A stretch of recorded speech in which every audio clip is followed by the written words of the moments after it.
think the balance sheet is positive for both sides. The US gets a reliable ally, the only country to fight beside it in every major conflict of the 20th and 21st centuries.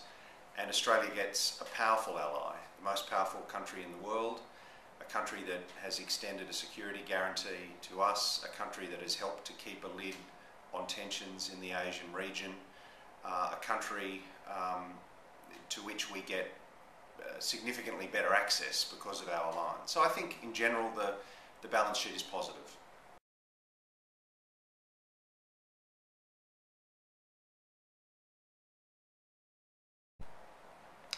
Well, his critics always bang on about this, and they'd have you believe that he's a weak-willed liberal who has a post-alliance policy, as John Bolton said. But I think President Obama has been very alliance-friendly. I think it's true that as a candidate, Obama didn't privilege alliances. He bracketed them with less intimate relationships.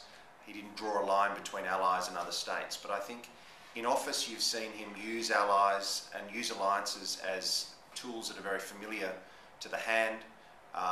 You've seen in Asia, for example, after an initial period of really trying to accommodate China's interests and its claims, he has toughened up, reached out to Asian allies, including to Australia.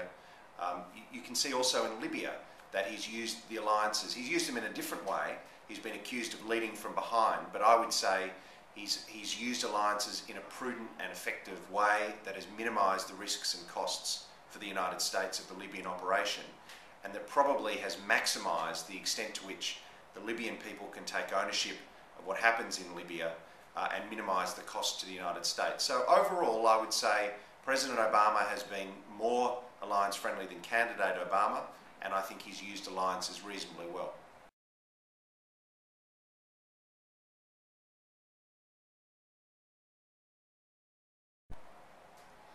Well, Republicans tend to be very alliance-focused. For example, in the 2008 campaign, John McCain drew very bright lines between allies and other states.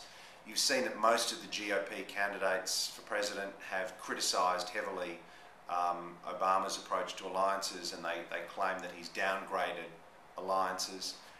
Certainly in history, it's been the case that probably the only two times in history when American presidents have been almost as focused on Canberra as Canberra's been focused on Washington is when they've been Texas governors.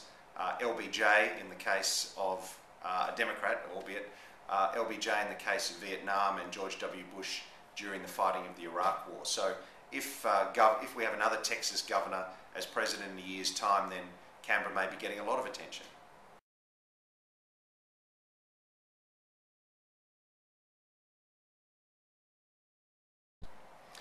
Well, the Lowy Institute has just published a great new paper by Steve Casey, an international historian at the LSE, and he makes a strong point that in periods of relative decline, America seeks to thicken its alliances, not to thin them.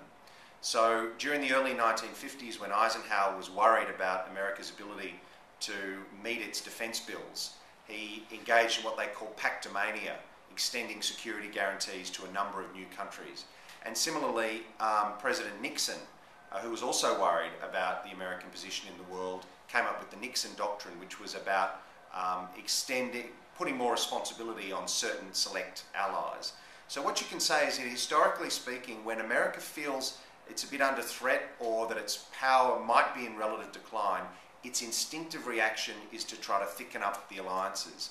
And given that every parrot in the zoo, or every parrot in the pet shop, as Paul Keating used to say, is talking about American decline, you can probably expect that regardless of who's elected president next year, the Americans are going to want to thicken out their alliances, including with Canberra.